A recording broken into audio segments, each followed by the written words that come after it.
iby'urukundo rwawe Yesu we byananiye kubyumva mpora mbisoma nkabyumva babyigisha. Amen. turashima Imana kuba itorero ryatwemereye guhagarara mbere y'ubwoko bwayo. Nous bénissons l'Éternel pour l'opportunité que l'Église nous a donnée pour nous mettre devant le peuple de Dieu. Ntabwo tubifata nk'ibisanzwe, Ce n'est pas habituel, ce n'est pas ordinaire, ariko turifuza ko icyubahiro cy'Imana kigaragara. mais nous voudrions que la gloire de Dieu soit révélée. Twamaze iminsi tuganira ku mutwe w'ijambo uvuga ku imbaraga zo gutanga no kwakira imbabazi. Nous avons partagé sur le thème intitulé « La puissance de donner, de pardonner et de recevoir le pardon ». Turifuza ko mu mwanya muto dufite tusobanukirwa iryo banga ry'imbaraga zo gutanga no kwakira imbabazi.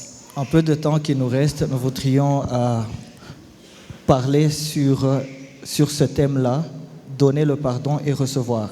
Mbere na mbere twabonye ko imbabazi atari ikintu gisanzwe ariko ari kamere y'Uwiteka. La première chose, nous avons réalisé que le pardon, ce n'est pas quelque chose d'ordinaire, plutôt c'est quelque chose qui vient de Dieu. Ibyo tubisanga muri Zaburi 103. Nous trouvons cela dans Psaume 103, kuva ku murongo wa 15 kugeza ku murongo wa 17, du verset 15 au verset 17. zivuga kuntu imbabazi z'Uwiteka zahere kera hose kandi zizahora igihe cyose. Ça parle de comment le pardon de Dieu, la miséricorde de Dieu est éternelle. Icyo ni ikintu gikomeye cyane kitwereka ko ari ikintu intambwe ya mbere itwereka ubusabane n'Imana bica mbere na mbere mu imbabazi zayo. C'est le premier pas qui nous fait découvrir la communion avec Dieu, le pardon. Kandi ntago yabikoze mu buryo busanzwe, yabikoze biciye mu kimenyetso gikomeye ariko gutanga umwana wayo w'ikinege ari we Yesu Kristo ngo dupfire. Ibyo byabibona mu Yohana 3:16. Dieu n'a pas démontré cela seulement dans une façon ordinaire, mais plutôt il l'a démontré en livrant son propre fils à la croix, comme nous le voyons dans Jean 3:16. Nuko Imana ishaka kutwereka ko imbabazi zayo zidafite ubugari cyangwa dimension cyangwa ubunini cyangwa burebure, ni ikintu gikomeye cyane kigari gituruka hamwe kikajya handi.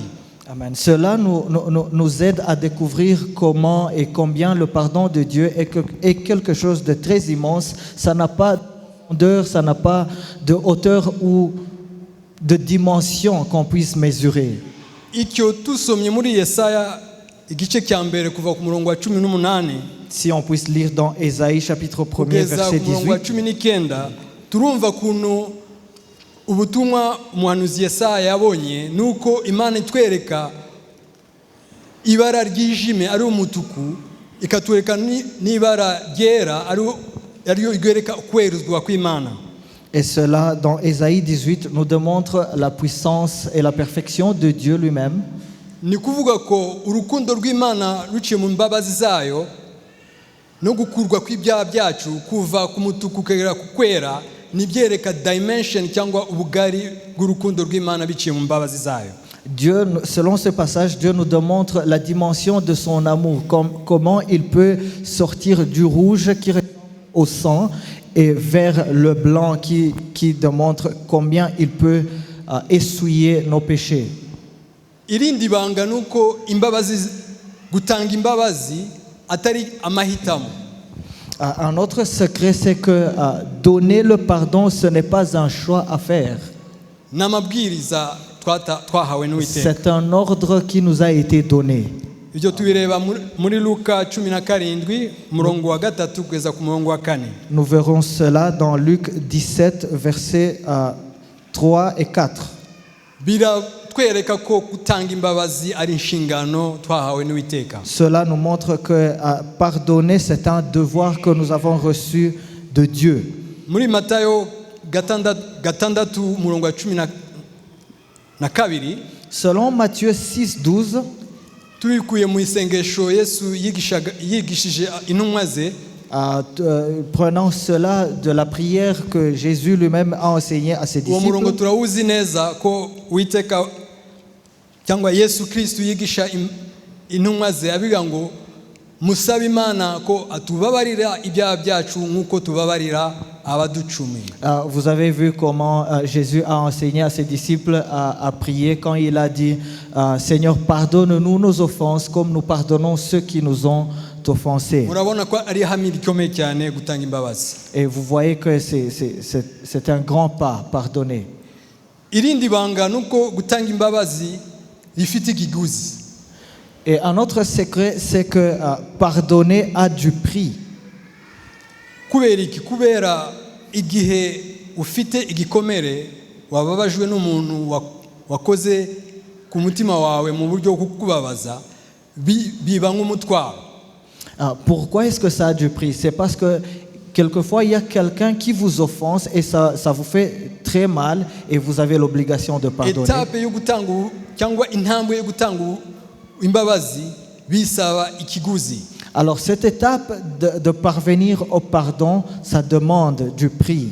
N'Imana nayo kugira ngo itange imbabazi yatanga ikiguzi. Et Dieu aussi, pour pardonner, il a payé le prix. Nuko nicyo gituma muri Bibiliya muri mu Baheburayo ibice 9 umurongo wa 22 C'est pourquoi la parole de Dieu selon Hébreux 9:12 turumva neza ko kandi amaraso atavuye ntihabaho kubabarirwa ibyaha. Ibyo birerekana icyo gitambo giciye mu gutanga imbabazi. Quand il n'y a pas le verset du sang, on ne peut pas trouver son pardon. C'est selon la parole de Dieu. Kuri twebwe mu isezerano rishyashya, pour nous, dans cette nouvelle alliance, ntago dusaba gutamba ibitambo biciye mu maraso gusa. On ne nous ordonne plus à payer les sacrifices, à donner des sacrifices de sang, Icyo kiguzi gishobora gusa kwicisha bugufi. mais plutôt ce prix à payer, il nous demande l'humilité. Cyangwa gutanga ikintu gikomeye cyane cyo kureka cyangwa gusiga icyagukomerekeje cyane. Ou alors laisser quelque chose, ou bien laisser ce qui est de précieux pour vous. Murabona ko uwo mutwaro kuwukuraho bizagusaba gutanga ikiguzi. Vous trouvez que ce fardeau vous coûtera quelque chose. Irindi hame rikomeye cyane mu ijambo ry'Imana kandi nk'abakristo tugomba kumenya nuko gutanga imbabazi tugomba kuzitanga naho zidasabwe. Un autre principe important pour nous les croyants, c'est qu'il faut pardonner même quand on n'a pas demandé pardon.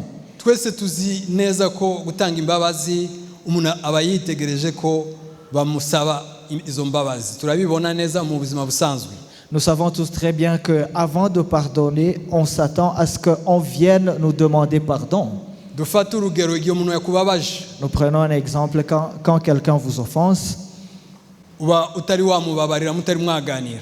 Vous n'en avez encore parlé, vous n'en avez pas encore parlé et vous ne l'avez pas encore pardonné. Agafata telefone akaguhamagara. Et il prend son téléphone, il vous appelle. Ikintu cya mbere wibaza mu mutima wawe agiye gusaba imbabazi. La première chose qui traverse votre esprit, c'est est-ce qu'il va me demander pardon? Adasabye imbabazi. Alors vous vous dites, s'il ne demande pas pardon, wakomereka kurushaho. Vous serez davantage blessé. Udasobanukiye ibanga ryo gutanga imbabazi. Et bien sûr, si vous ne comprenez pas le secret de Tusobe neza pardonner, muri Luka 23 umurongo wa 34 turabizi neza. si nous pouvons lire dans Luc 23, nous découvrirons cela très bien. Yesu yakomerekejwe ajyanwa no kumusaraba. Jésus a été blessé, il a été mis à la Nta croix. muntu wamusabye imbabazi. Personne ne l'a demandé pardon. Ariko yafashije intambwe ya mbere aravuga ngo data ubababarire kuko batazi icyo bakora. Mais il a fait le premier pas et il a dit Père, pardonne-leur parce qu'ils ne savent pas ce qu'ils font. Twavuga ngo ibyo biroroshye cyane n'umwana w'Imana afite zo imbaraga. Nous pouvons dire que c'est très facile parce que le Fils de Dieu a ce pouvoir. Ariko tuzi neza ko imbaraga z'Uwiteka zatanzwe mu kwemera no kwitanga kwa Yesu Kristo akaduha uko kumenya no kuzobanukirwa amabanga y'Imana. Ibyo birashoboka. Turabireba muri ibyakozwe n'intumwa ibice 7 kuva ku murongo wa 59 kugeza ku murongo wa 60. Selon Actes 7, 59 à 60, nous découvrirons que c'est une puissance qui vient de Dieu, pouvoir pardonner ceux qui ne te demandent même pas pardon. Ni situation ya Stefano bamutera amabuye kubera ubuhamya no kutanga ubutumwa bwiza bwa Yesu Kristo. Et nous tirons cette leçon de la situation de Stéphane quand il était en train d'être lapidé. Bugiye bamutera amabuye Pendant qu'on le lapidait, yishushanyije afata kamere ya Yesu Kristo.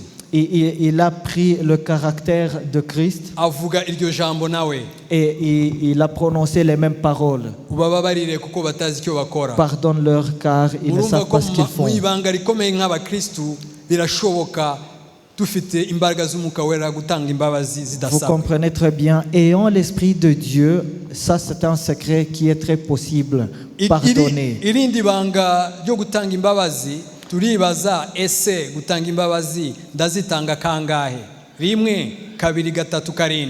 Et un autre secret à comprendre, c'est combien de fois dois-je pardonner? Icyo kibazo C'est une fois, 2 ou 7 fois. ikibazo Petero yibajije. C'est une question que Pierre lui-même s'est posée. Ariko twumve neza igisubizo muri Matayo 18:21 kugeza ku 22. Mais examinons la réponse à la question selon Matthieu 18. Aho Petero abaza Yesu Kristo biroroshye kubabarira Yesu 1 2 3 4 7. Mwumve neza yarangije avuga ngo 7. Quand Pierre posa cette question à Jésus, et il a demandé est-ce 7 fois? Mu kibazo kiye birumvikana ko Petero yumvaga ko 7 is enough. Selon la façon dont il a posé cette question, apparemment il pensait que 7 fois était vraiment suffisant. Natwe tuzi neza ko hari gihe tuvuga ngo hapa sasa is enough. Et nous aussi, on pense à cela et on se dit à cette étape-là, je pense que ça suffit. Je pense que mon frère a exagéré et je pense qu'il faut changer la donne.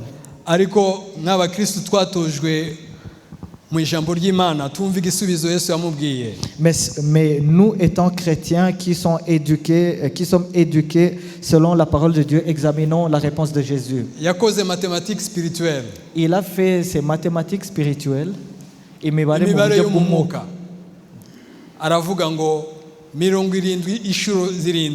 Il a dit 7 fois 70. Nous qui faisons les maths, on pourrait dire c'est facile, on peut compter ça. On peut dire la réponse est 490 fois. Et Jésus l'a dit. Et il a commencé à prononcer le contraire.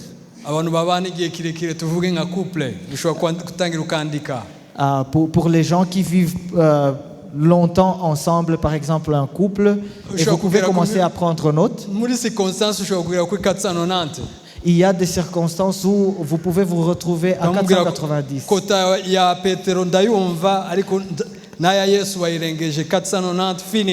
Et je pense que le quota de Pierre, je l'ai compris et je suis arrivé même au quota de Christ et c'est fini. Et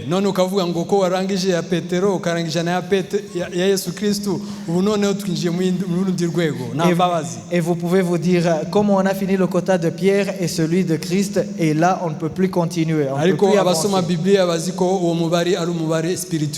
Mais ceux qui lisent leur Bible savent très bien que ce quota est spirituel. Pour nous les mathématiciens du monde, nous parlerons de l'infini. C'est-à-dire le pardon en termes de nombre de chiffres de quota. C'est l'infini. C'est le secret que je voudrais qu'on puisse bien comprendre après ce kugira ngo culte. tubisobanukiwe neza twishire mu tufate umwambaro cyangwa ingofero y'Imana. Pour mieux comprendre ce principe, portons le chapeau de Dieu. Twese dufite amatelefone tugura za mituyu. Nous avons tous des téléphones, nous Fata achetons, nous umuguzi utilisons ufite MeToo. airtime yawe. Vous avez un serviteur qui utilise votre... Gahamagara itangira kubara ikora ikuramo minus. Alors quand vous appelez, c'est le compte à rebours qui tourne à l'envers. Warangiza mituyu yawe Et après que vous ayez terminé votre crédit, ntabwo ushobora kubahamagara vous ne pouvez plus appeler. bikarangira. Et c'est fini.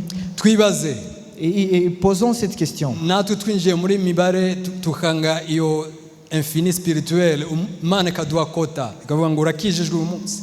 Si on entrait dans ces maths et on rejetait l'infini spirituel, et Dieu commence à compter, ikaguha mituyu yo kubabarirwa kwawe. il vous donne un crédit quelconque. Wahagaze hano winjiye mu mwuka wasengewe. Vous êtes là, on prie pour vous, vous êtes dans Ugacumura. l'esprit, et vous péchez. Mwezin C'est -1, gacumura vous péchez pour la deuxième fois. twese dufite ibaye equity ikaduha mituyu imwe yo kubabarirwa. Imaginez que Dieu nous donne tous des comptes et il nous donne un crédit égal.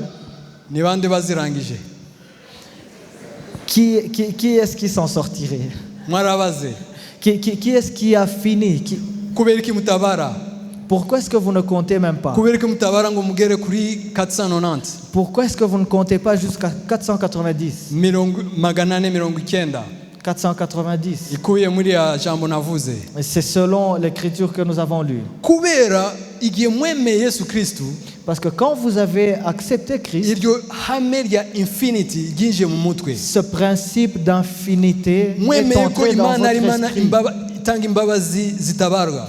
Et vous avez accepté que Dieu donne un pardon infini. Nicyo gituma ituha iyo shusho ryo tugomba kubabarira ari C'est tegeko. pourquoi il nous donne le même exemple de pardon que nous devons exercer. Réponse simple, ntuyishakishe muri philosophy. Alors la réponse simple, il ne faut pas la chercher dans Nuko nawe ufite iyo credit utabarwa. parce que vous avez vous-même le même crédit qu'on compte Amahame yo même mu pas. isi nukubara. Le principe de ce monde, c'est compter. Tugura cash power tukabara. On achète le cash-power et on compte Y'amashanyarazi. Amazi yaza. l'électricité et Naho pour l'eau. batabara hari compteur.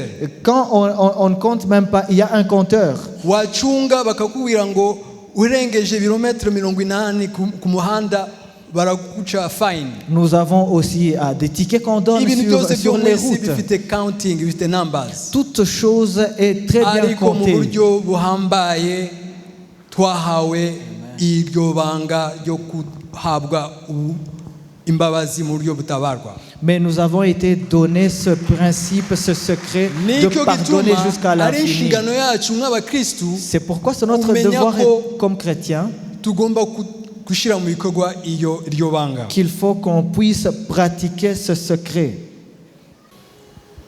Noneho yindi ntambwe kwakira imbabazi. La deuxième étape, accepter le pardon. Abantu baribwira ko gutanga imbabazi biragoye cyane. Les gens pensent que c'est très difficile de pardonner, Kwakira imbabazi bakagira ngo biroroshye.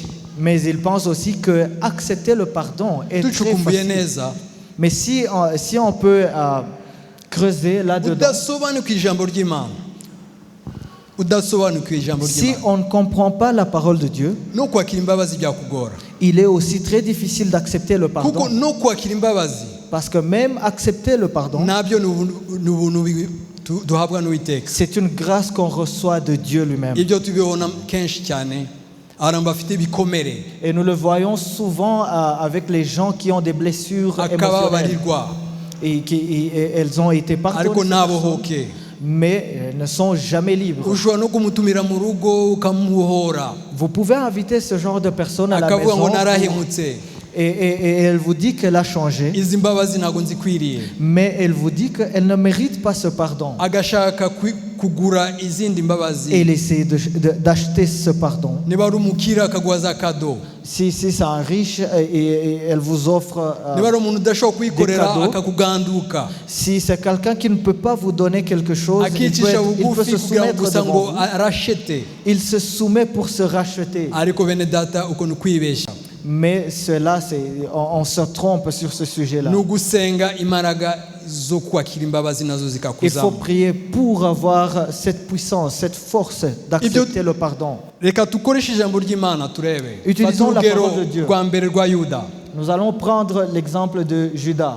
Yuda yaracumuye, Il a péché, yagendaga na Yesu, il marchait avec Jésus, ariko yagendaga mu kigari. mais il marchait juste dans le cercle. Iryo jambo ryo kubabarira inshuro 9,890, Ce principe de pardonner à 490 fois, ndakeka ko yararyumvise, je pense qu'il avait compris cela. ariko nago yasobanukira ibanga ryaryo, Je pense qu'il avait entendu cela, mais n'a pas compris le secret kuko derrière. yaracumuye. Parce qu'il a péché, Amaze kugurisha Yesu, après avoir vendu turabibona muri Jésus. Matayo 27, Nous le verrons dans Matthieu 27, kuva ku murongo wa 3 du 3e verset au kugeza 5e. ku murongo wa 5. Turareba ko amaze kumugurisha, Après qu'il ait vendu Jésus, ntago yamenyaga ko Yesu ashobora gufatwa kuko yazi imbaraga ziri muri we. selon lui, il n'avait jamais pensé que Jésus pouvait être appréhendé parce qu'il comprenait sa Yabonaga puissance. ko ashobora gukora escroquerie, Il pensait qu'il allait escroquer les gens. koko aba bantu bashobora Yesu kumufata. Parce Icyo qu'il nibaza. s'imaginait, est-ce qu'au moins ils vont y parvenir à Abonye ko l'appréhender. yakoze ishyano, Mais après qu'il ait compris qu'il avait fait une bêtise, yicuje. Murabona ko nawe yarasobanukiwe ko kwicuza ari ibintu by'ingenzi. il a regretté, et vous le voyez selon l'écriture là-bas. Mu Gifaransa baravuga ngo il a eu conscience du péché Yasobanukiwe ko yacumuye, yamenye ko yacumuye, et il s'est repenti. hanyuma arihana. Yicuje, Il s'est Ariko- repenti. ariko ntago yihanye neza kuko yahise ajya kwimanika. Il ne s'est pas très bien repenti parce qu'il est parti se Icyo ni pendre ikimenyetso ko lui-même. ntago yari yasobanukiwe ibanga ry'imbabazi. Tout simplement, c'est parce qu'il n'avait pas Ntago compris yumvaga le ko secret akwiriye du imbabazi pardon. nyuma yo gukora ishyano rigana kuri. Il n'avait pas compris qu'il méritait le pardon de Bene Dieu data, après avoir fait ce qu'il avait fait. suzuma umutima wawe, Bien-aimé, examinez votre cœur. aho wacumuye, Là où vous avez péché, ibikomere ufite mu les buzima, blessures que vous avez dans la vie, igihe cyose utakiriye imbabazi, partout où vous n'avez pas accepté le yaba pardon, umuntu wacumuyeho que ce soit envers la personne à laquelle vous cyangwa avez, icyaha wakoze na relation cyangwa ubusabane nawe n'Imana, ou bien le péché que vous avez commis dans votre relation avec Dieu, umenye ko kwakira imbabazi ari ubuntu bw'Imana, ufungura umutima wawe. sachez très bien que accepter le pardon, c'est la grâce de Dieu. Dufate Ouvrez urugero votre rwiza rwa cœur. Petero, Prenons un exemple, un bel exemple de Pierre. nawe yarahugutse, Il a fait une bêtise aussi. arabeshya, Il a menti. aravuga ngo njyewe Yesu Kristo ndagukunda, uzi neza ko ngukunda, Il a dit qu'il a professé à aimer Jésus. nta muntu uza gukoraho ndiho. Il lui a promis qu'il n'y a personne qui le toucherait Afata en sa umwanzuro. présence. Et il a décidé. Yesu Kristo aramubwira ngo ibyo ntabwo ari byo, Et Jésus l'a dit, ce que tu dis n'est pas vrai. uzampakana. Tu vas me nier. Murebye neza musobe ku ijambo ry'Imana, ntabwo yagize impaka na Yesu. Ni nk'ukuntu yavuga ngo Yesu Kristo ntabwo uzi gukunda wowe. Selon l'écriture, vous verrez qu'il n'a pas discuté avec Jésus, comme pour dire, tu n'as pas idée de combien je t'aime. Haleluya. Amen. Ariko murebe muri ya murongo gice Luka 22 murongo ni 59 kugeza 62. Mais si vous examinez Luc 22, 59 à 62, Musomye hariya hose si vous lisez tout ce passage, muzasanga ko yahakanye Yesu. vous trouverez qu'il avait nié Jésus. Umuntu wakundaga Yesu nka Petero, Quelqu'un qui aimait Jésus cyari comme igikomere Pierre, gikomeye cyane, c'était une blessure kandi insupportable. yarababaye. Et il avait été blessé. Ikimenyetso nuko yasohotse Et la preuve, c'est qu'il est parti. ararira, Et il a pleuré. arihana. Et il s'est repenti. Ariko Petero yazi amasezerano, Mais Pierre connaissait les naho promesses. yabeshye ko azakurikira Yesu kugeza gupfa atabishoboye. Bien qu'il ait menti qu'il allait suivre Jésus jusqu'à sa mort, Yarabizi ko uyu Yesu wamucalanginze, bien qu'il avait compris que Jésus l'avait défié, yamubwiye ngo uri Petero, il lui a dit, tu es Pierre, hejuru iriya buye et ariyo buye sur toi cette pierre, nzubaka itorero ryanjye. je bâtirai mon église. Yumvise ko kugira ngo agere kwayo masezerano pour pouvoir arriver à cette promesse, byari byiza ko yakira imbabazi il a fallu qu'il akamenya ko ari accepte le urugendo. pardon, qu'il accepte que Kandi muzi neza ko une yabigejeho. traversée. Et c'est ce qui s'est passé. kubera yarasobanuye ibanga ryo kwakira imbabazi Parce na qu'il- Yesu Kristo. Parce qu'il avait compris le secret d'accepter le pardon. Alléluia. Amen. Reka noneho tujye ku yindi etape. Alors avançons sur une autre étape. Gutanga imbabazi no kuzakira Pardonner et recevoir le pardon, bifite inyungu zikomeye cyane. il y a de bénéfices. Ni nyinshi cyane ntabwo Il y a nazirondora. plusieurs bénéfices là Ariko derrière, nafashe nkeya cyane tuzakuganira. mais j'ai pris juste quelques-uns sur lesquels nous allons Yesu yakundaga partager. gukoresha imigani. Jésus akavuga ngo- utilisait souvent des paraboles. Umubibyi yagiye hano Le semeur est parti, arabiba il a semé, arasarura. il a récolté. Abantu babiri bagiye gusenga. Deux personnes sont parties prier. Yatanze imibare yashaka kwerekana imbabazi. Yatanze exemple y'umusamariya. Et pour démontrer le niveau de pardon, il a Rukundo. donné l'exemple du Samaritain. Ibyinshi cyane, imigani ni myinshi cyane. Il a partagé plusieurs Nanjye paraboles. noneho Et umano nahawe n'umwami moi aussi, nashatse selon, nk'umufundi nashatse gukoresha exemple y'ubufundi kandi ndasobanukirwa ko ari revelation. selon le don de Dieu dans ma vie, je vais utiliser des exemples. Reka mwene data ashire iyo picture. Iki kintu kirerekana iri shusho. Reka ncemo ncamaki. Je vais vous expliquer un peu de mots. Iyi Ce robine schéma. n'amazi menshi ari kumeneka. Il y a un robinet qui verse beaucoup d'eau. Iratwereka iyo kamere y'Imana ko yuzuye imbabazi nyinshi cyane. Ce robinet démontre le caractère de Dieu, Bizafite plein de dimension. miséricorde, Asukwa menshi cyane. et il verse beaucoup. Ibyo tubisoma muri Yohana 3:14. Et nous trouverons cela dans Jean 3,16. Gufunguka iki kidomoro cya mbere hano iyi container L'ouverture de ce premier conteneur, na hariya iburyo de gauche à droite même, nuko iri somo tutanga ni somo kubakiriye agakiza. c'est parce que la leçon, le sujet que nous traitons en ce moment, c'est Ni kuvuga ni une Petero leçon. ntabwo ari Yuda. C'est une leçon pour les gens qui sont nés de nouveau. Donc, Uri Yuda Pierre, pas Judas. umera nk'ikidomoro gifunze. Mais pour Judas, c'est juste un conteneur qui est bien fermé. Ugifashe ugashyira kuri robine ya Ewasa. Et si vous le mettez sous un robinet Ugashyira kuri volume ndende nyinshi cyane. et vous y mettez dans un volume Nta grand, n'igitonyanga kimwe kizinjira. il n'y aura pas une goutte qui va Kuko entrer umutima urafunze. parce que le cœur est fermé. Ariko izi nyigisho mbabwiye ni inyigisho zerekeye umuntu wakiriye gakiza, yakiriye n'imbabazi n'urukundo rw'Imana. Mais cet enseignement est destiné pour les gens qui sont nés de nouveau, qui Iki ont kidomoro accepté cya le mbere pardon. ni umutima y'umuntu wababajwe. Alors, le premier conteneur signifie le cœur de quelqu'un qui a été blessé, Offensé, blessé. offensé.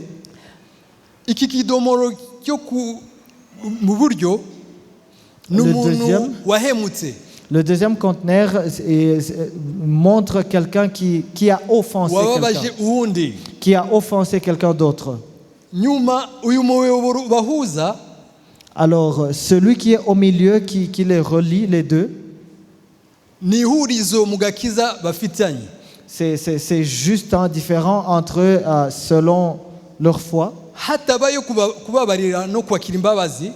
sans qu'il y ait accepter le pardon et donner et pardonner. Muri iyi situation Dans cette situation, icyo bita mu cyongereza deadlock, ni kuvuga ngo ni nk'ukuntu hafunzwe nta solution. c'est une situation bloquée, sans solution. Nakubabaje, Je t'ai offensé, wababaye, tu as été nta offensé. n'umwe wafashe intambwe.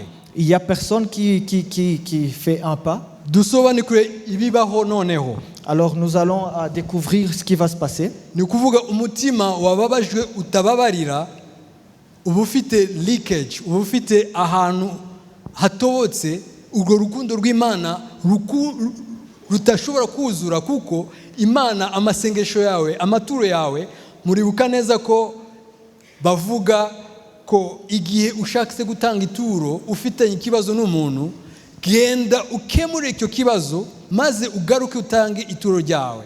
Vous vous rappelez du passage qui dit quand vous allez prier et vous vous souvenez qu'il y a un problème entre vous et votre frère, il faut rentrer pour régler cela et revenir devant Dieu. Kuko uba muri situation cyangwa mu rwego udashimishije kandi udashobora kugira ubusabane bwiza n'Imana. Cela montre que vous êtes dans une situation qui est désagréable devant Niyo Dieu. symbole yerekana ahava. C'est le symbole d'un cœur qui a une fuite.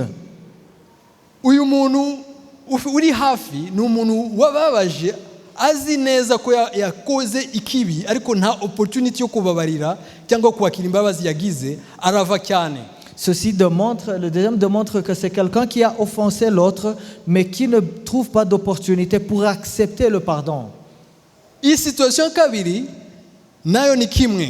Et la deuxième situation signifie presque la même chose. Ariko arabantu kubera urwego rw'agakiza barimo cyangwa amarangamutima bashobora kubabaza umuntu ariko bakumva bataba affected cyangwa bumva ko badafite ikibazo gikomeye cyane. Il y a des gens qui sont nés de nouveau, qui offensent d'autres personnes, mais ne comprennent jamais qu'ils ont un problème. Ashobora kuba ari mu masengesho. Ils peuvent être en prière. Akihana. Il se répand. Ariko uyu muntu ntago yamuhaye opportunity ngo basabane. Mais il n'a pas donné l'opportunité à l'autre personne pour azakomeza une kuvira communion. kuko ntago yabonye opportunity yo kuhabwa imbabazi. Alors il aura toujours cette fuite parce qu'il n'a Ducukumbure pas neza donné mu buzima l'opportunité de bwacu bwa buri pardonner. munsi. Ibyo bintu turabibona. Si nous examinons très bien notre vie quotidienne, nous trouverons tout ça. Ni iki kigisaba noneho? Alors qu'est-ce qu'on peut faire? Birasaba ko dufungura. Il nous faut ouvrir. Ni ishusho yerekana abantu babiri basobanukiye ibanga ryo gutanga no kwakira imbabazi. C'est un schéma qui démontre deux personnes qui ont compris le secret de pardonner et de recevoir le pardon. Igitangaza kibaho cyambere. Le premier miracle qui se produit, nuko habaho gusana imitima. il faut qu'il y ait d'abord la restauration de ces cœurs. Et vous savez très bien que notre église est une église restauratrice. C'est-à-dire dans notre caractère, il faut qu'on soit prêt à recevoir et à pardonner.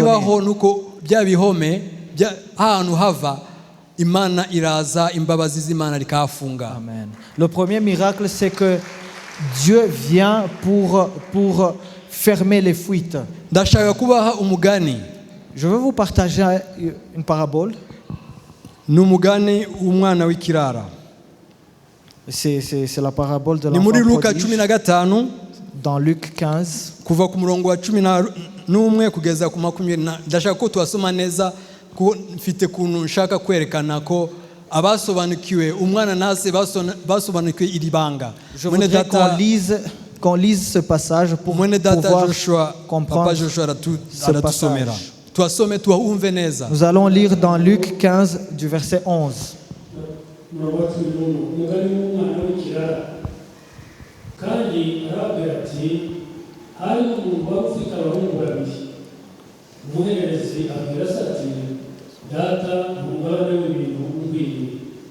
nuko kugabanya amatungo ye iminsi mike ishize umuhererezi ateranya ibintu bye byose aragendeza mu gihugu cya kure yayisha ibintu bye ubugogi bwe abimaze byose inzara nyinshi itera muri icyo gihugu atangira gukena aragenda ahakwa ku muntu muri icyo gihugu amwohereza mu gikingi cye kuragira ingurube yifuza guhazwa n'ibyizo ngurube zaryaga ariko byagira kubimuha nuko yisubiyemo aribwira ati abagaragu ba data ni benshi kandi bahazwa n'imitsima bakayisigaza naho njye inzara insinze hano reka mpaguruke njye kwa data mubwire nti data nacumuye ku yo mu ijuru no mu maso yawe ibinkwiriye kwitwa umwana wawe akaba umugaragu wawe.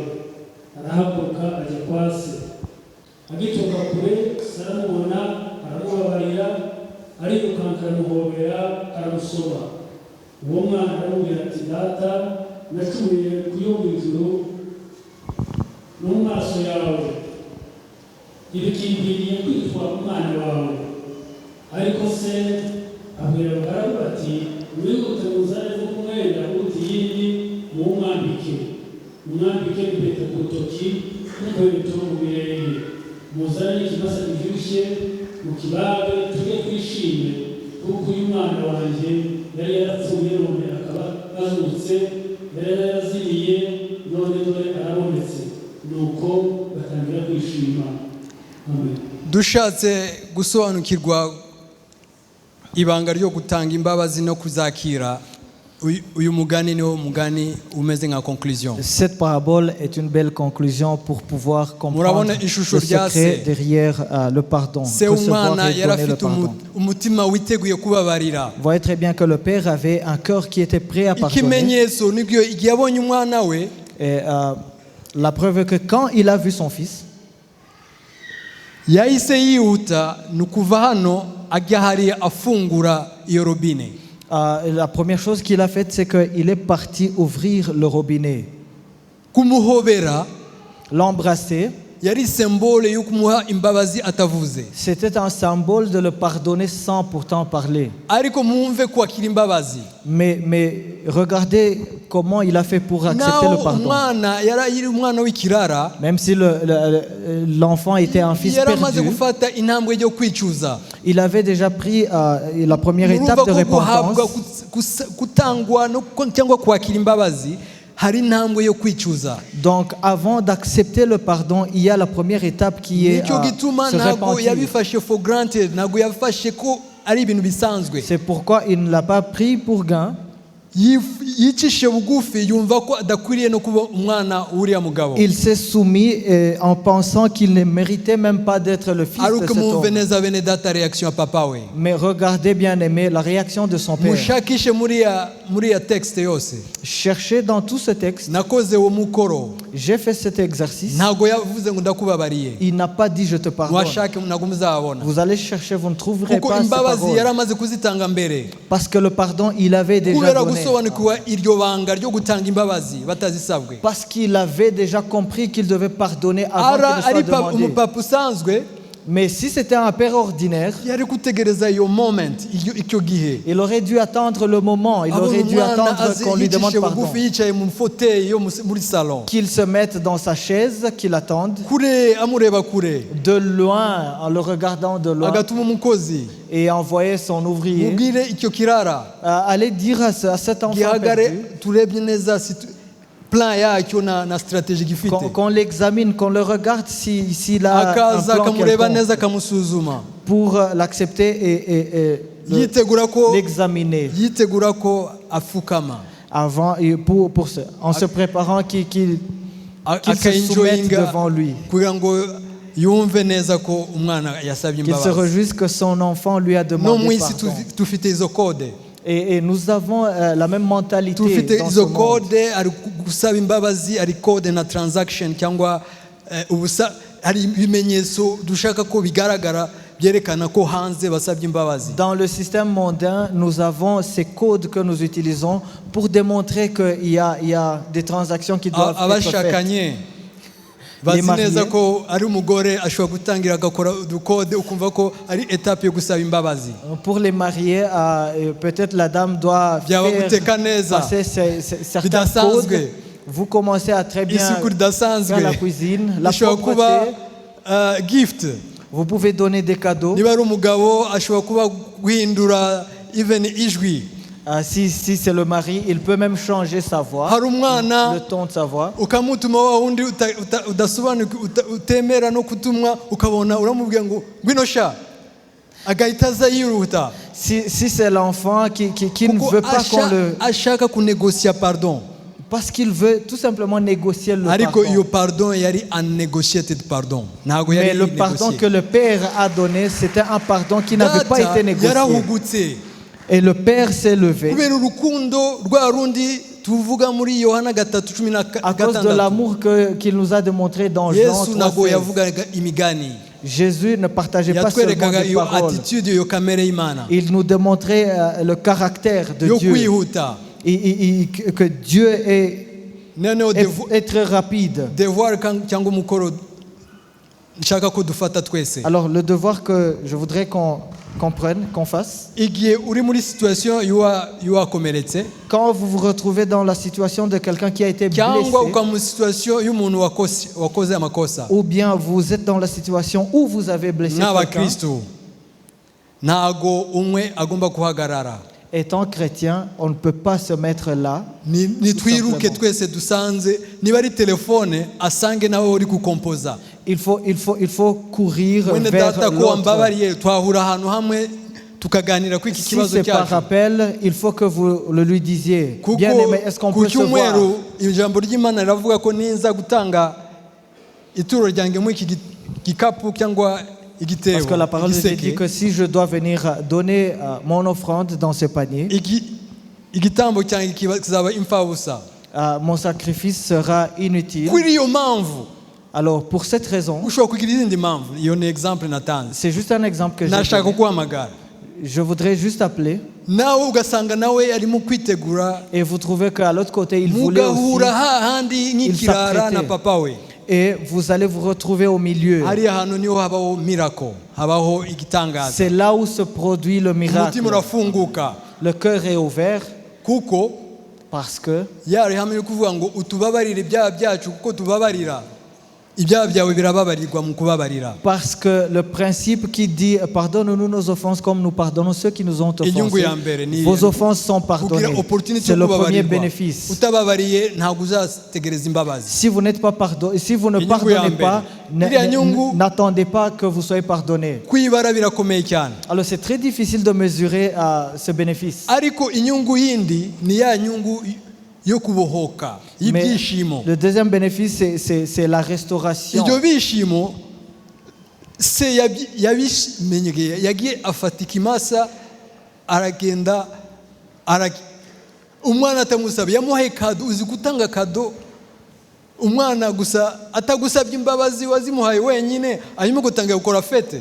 Imaginez-vous, l'enfant ne vous a pas demandé pardon, data. vous le pardonnez en Nibande bashobora avance gufeta et kuko- vous organisez une fête pour l'enfant. Ni bande bari ready yo kubaga ikimasa ko batanze imbabazi. Qui parmi vous sont prêts à tuer un veau Ayo parce que vous n'amabanga avez spirituel ntabwo ari pardonné? ibintu bisanzwe. Ça, c'est des paroles spirituelles, ce ne Ikiri sont pas isi des ni kuvuga paroles ngo mwene data ordinaires. ndakubabariye. Ce n'est pas important de dire bien aimé, je te You are pardonne. forgiven. Tu es pardonné. Sometimes ukicecekera Quelquefois, vous êtes calme ukavuga ngo arasobanukiwe ko yarambabaje cyane namuhaye imbabazi. et vous dites il a compris, je l'ai Ntabwo pardonné. nzamuha gift yo kumubwira ngo mwene n'ai pas- data ngwino dusabane dusangire ka Je fanta n'ai pas à lui donner un cadeau pour kuko partager un fanta avec lui. biracyari igikomere kiracyariho quand même. Parce que ma blessure est encore Ariko hariya fraîche. ni ibanga rikomeye cyane. Mais ici, ça c'est un secret important. Tube ready cyangwa twitegure guhurira hariya. Soyons hagati. prêts à se retrouver au milieu. Ikibaho niki Alors, qu'est-ce qui se passe? abaho gusanwa imitima. Il y a la restauration des cœurs. Ni hahandi hafunguka. Là où il y avait des fuites. Uwo mwana yiyumvise ko afite rights cyangwa afite uburenganzira nk'umwana wo mu rugo. L'enfant avait compris qu'il avait un certain droit comme enfant de la maison. Ni kubera amarangamutima n'umutima se yamweretse. C'est parce que son père lui avait démontré ce cœur. Niba yamwakiraga gusa avuga ngo it's fine, Si jamais son père l'avait seulement accepté et lui dire c'est bon, tu peux venir. wanywesheje tu m'as offensé, ushobora kwicara kuri table et tu peux te mettre à la table. umwana wanjye ntabwo ushobora gushyira mu kikoni Juste comme mon fils, je ne peux pas t'envoyer à la cuisine. n'umusekere kuko urumva yasisaguye umutungo ni heritage Et ashaka vous ne kumuha voulez pas- heritage ya kabiri. Vous ne voulez pas rire avec lui parce qu'il a vraiment perdu Bizaza beaucoup de buhoro. choses. Et ça va Tubwira ngo- venir petit à petit. Imbabazi ntabwo ari ikintu wihutiramo bene data n'ababajwe cyane. Le pardon, ce n'est pas quelque chose qu'on Ariko puisse mwumve faire igitangaza rapidement comme ça. cyabaye. Mais voici le miracle qui Ntabwo s'est produit. yategereje ngo bibe reporte cyangwa bisunikwe. Il n'a pas reporté cela. Byabaye ako kanya. Ça a été instantané. Iyo twihanye Quand on se repent tukihana koko et on se repent, Imana iradusanga Dieu vient à nous. ikadubohora Il nous restaure. ikabohora uwo twababaje Il restaure celui que nous avons ikafungura offensé. umutima wababajwe agasaba imbabazi. Il restaure le cœur de celui qui a Tugahura offensé. hagati. Et il demande pardon et il se retrouve au tugafungura iyo milieu. robine Et on ouvre ce robinet rwa rukundo rutemba à gauche à droite Et- urasesagura cet amour qui est versé de gauche à droite, rushobora no kuzamuka il continue à couler. rugasendera. Thank you. Et ça peut même continuer à couler jusqu'au Kubera iki? débordement. Kuba ruriya rukundo rw'Imana ni rwa rukundo rukomeza gutemba. Pourquoi? Parce que l'amour de Dieu est continuel. Niryo rubanga ribaho igihe habaye kubabarira no C'est ça le secret qu'il y a derrière le Alléluia. pardon. Noneho conclusion. La conclusion, hari yindi musome iyo mirongo kuntu Sawuli yashaka kwica Dawidi barahurira ahantu Sawuli aryamye Dawidi afite opportunité yo kumwica murasoma muri Samuel wa mbere murabona ko vous Dawidi lirez ntabwo yashatse l'histoire kumwica de David et Saul selon 1 Samuel 24. yaje akata agace k'umwambaro we kugira ngo amweretse ko yari afite power yo kumwica. David, pour démontrer à Saul qu'il avait le pouvoir de le tuer, de prendre sa vie, il a tout simplement Ariko pris une petite pièce ibanga de ryo son gutanga habit. imbabazi atamwishe Mais le secret, il a démontré qu'il avait pardonné sans le tuer. umutima wa Sawuli warabohotse Le cœur de Saul a été araza libéré. aricisha bugufi nk'umwami Et il s'est soumis, uburakari étant burarangira roi, aramubwira uzanyibuke. et il lui a dit, souviens-toi de moi. yahise agira na revelation ko Imana imufitiyeho isezerano ko azaba umwami. Et il a compris la révélation que Dieu avait une promesse sur David Rya qu'il shyari sera le rirarangira roi. ishyari rirangira Et la jalousie est partie. uzanyibuke ntuzarimbure umuryango wanjye. Et il lui a dit, souviens-toi de moi, ne tue pas ma Yaratashye. famille. Et il est parti. ariko muzarebe hanyuma harangiza bivuga ngo Dawidi yagiye ku kirindiro stronghold yagiye Quand David est reparti pour... ariya ni message spirituel c'est un message spirituel nuko naho watanze imbabazi qui veut ikindi dire, kigeragezo kizaza même si vous avez pardonné, il y aura toujours ugume une ku autre kiri- tentation. ugume ku kirindiro cyawe Et il faut rester kuko sous ikigeragezo regard. kizaza ikigeragezo kizaza. Il y aura une autre tentation. Reka turangize Nous allons ndashaka conclure. kunangiza hano hanyuma nuko etape zo gutanga imbabazi nazivuze ni ukuzisubiramo. J'ai parlé des étapes du pardon. Birasaba ko ugira umutima ugira neza, Il faut être... umutima ugira neza, Il faut kindness, avoir un cœur, la bonté. un bon cœur, la bonté. hakabaho kudacira urubanza. Et ne pas juger les autres. Icyo ni ihame rya mbere cyangwa indangagaciro tugomba kugira. Ça, c'est un principe que nous devons Kubera umwanya ntabwo observer. dusoma Nous ariko n'allons pas ndazicamo. lire tout ça. Ikindi ni kwihangana no kwicisha bugufi. L'autre, c'est être patient et être humble. Mwabibonye muri ya mugane umwana w'ikirara. Vous avez vu cela selon la parabole de Luc 15, le fils perdu. Iyindi ndangagaciro ni kwirinda uburakari no kubucumbikira. Une autre valeur, c'est éviter d'être en colère. Imirongo twayitanze. Et nous avons partagé les versets. Noneho twinjiye mu kwakira imbabazi. Alors, pour les leçons selon accepter le pardon, hariho iyo ntambwe yo kwatura icyaha. il y a la première étape de confesser. Murabona ko umwana w'ikirara nicyo yatangiye yatuye icyaha cye. C'est la première étape du fils prodigue. Naho papa we yarabizi ibyo yakoze yabisubiyemo. Bien que son père connaissait ce qu'il avait fait, il a Niryo répété hame cela. ryo kwatura icyaha. C'est ça le principe de Hanyuma confesser ses péchés. akabaho kwihana Et ensuite, il se répand kudasubira inyuma pour ne ukore icyo plus cyaha. reculer, pour ne plus reculer. Nicyo gituma nshaka kurangiza kuri slide ya nyuma. C'est pour cela que je voudrais conclure comme ça. Nshaka ko izi nyigisho zose tuzijyana dufashe mu mutima ikitonderwa. Je voudrais qu'on puisse prendre ça à cœur. Kubera iki? Pourquoi? Muri iyi minsi hari inyigisho zadutse bavuga ngo inyigisho z'agakiza n'ubuntu. Ces derniers temps, nous avons différents enseignements, les enseignements de grâce. Imana ifite imbabazi Dieu qui est plein de pardon, irambabarira il va me pardonner. wakiriye agakiza J'ai reçu Christ. uzi neza imbaraga ko Imana yakubabariye Je sais très bien que Dieu m'a pardonné, ariko izo mbabazi ukazikandagira mais vous piétinez son ugasuzugura pardon. agakiza wabonye. Vous méprisez le salut de Dieu. Ndifuza ko turangiza tuhasoma neza kuko niyo conclusion. Agakiza n'imbabazi z'Uwiteka n'agakiza n'imbabazi bifite agaciro gakomeye cyane tutagomba kwirengagiza kandi tugasuzugura. Le salut et le don et le pardon de Dieu sont des choses qu'on ne doit pas mépriser.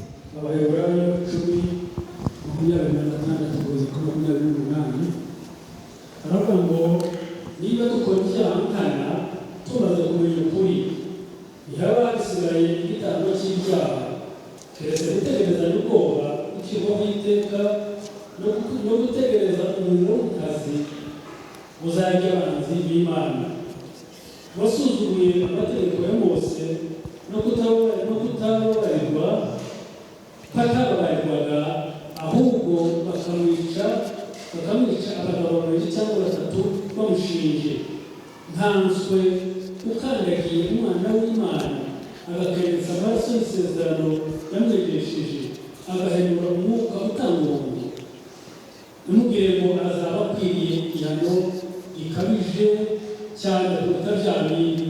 Amen. Amen. Amen. Alléluia. Amen. Ntabwo ari iterabwoba Je ne sème pas de terreur, ariko ni icyitonderwa mais c'est juste tumenye agaciro k'imbabazi duhabwa. C'est juste quelque chose d'important et il faut byaba qu'on bivuye ku Mana comprenne igihe twacumura Imana la valeur de notre pardon et du salut. cyangwa twacumura Imana biciye kubabaza umuntu Soit nous avons péché envers quelqu'un ou bien envers Dieu.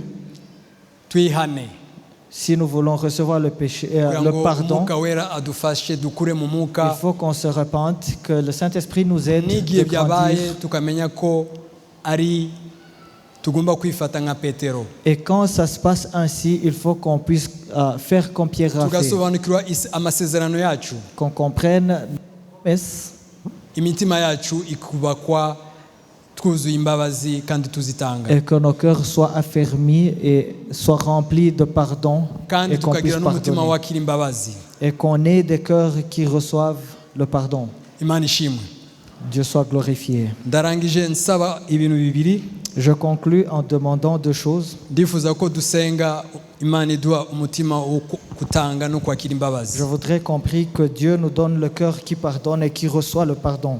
Bya kabiri, Deuxième chose, Imana ikadufasha kumva agaciro cyo gutanga no kwakira imbabazi ntitugasuzugure ako gaciro. que Dieu nous donne la force de ne pas Kuko mépriser ingaruka zako le pardon et zishobora le kuba salut. imbi cyane. Parce que les conséquences sont grandes. Ndasaba ndumva Imana imbwira Maître Mucyo adusengere asengera iteraniro. L'Esprit me dirige vers Maître. Natwe twese twisengere niba ufite ikikomere Priez pour nous. uyu munsi ufata icyemezo cyo kukubabarira Et si vous cyangwa avez des no kwakira difficultés, imbabazi prenez la décision de nk'ukuntu pardonner et de twabyigishijwe recevoir le n'uwo pardon, mugani w'umwana w'ikiraro. comme nous l'avons appris selon Imana la ishimwe cyane. parabole. Amen. Dieu soit glorifié. Amen.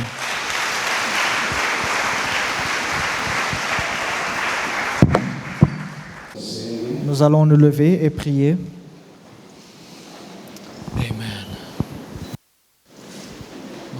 Mana mu izina rya Yesu Kristo uyu munsi twumvise ijambo ryawe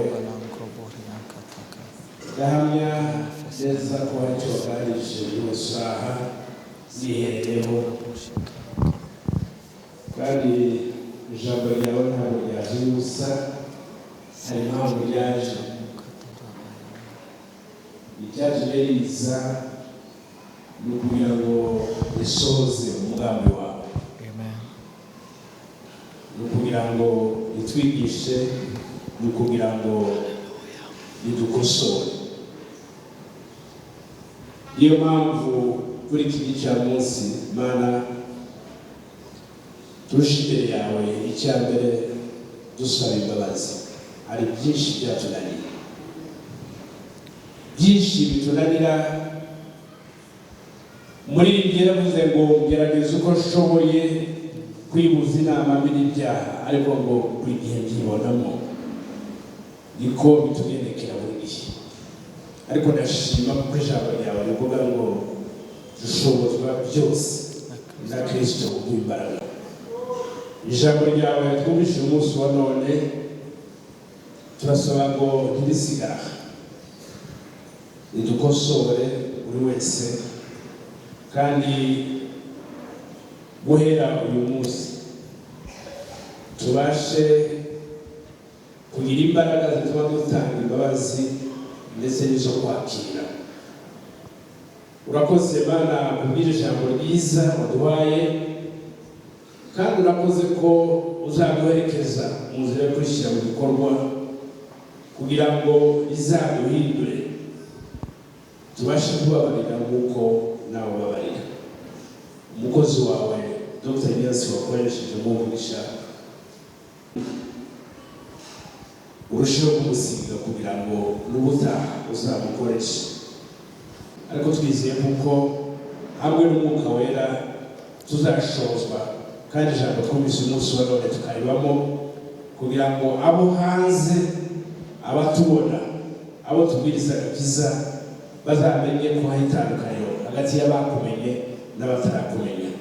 Uwo mugisha igiteraniro yose, kandi tugushimiye kuko uyu munsi wa none wigaragaje, kandi tuzi neza kuko tuzahinduka, kandi tukishimira kuko ijambo ritavuga ubusa.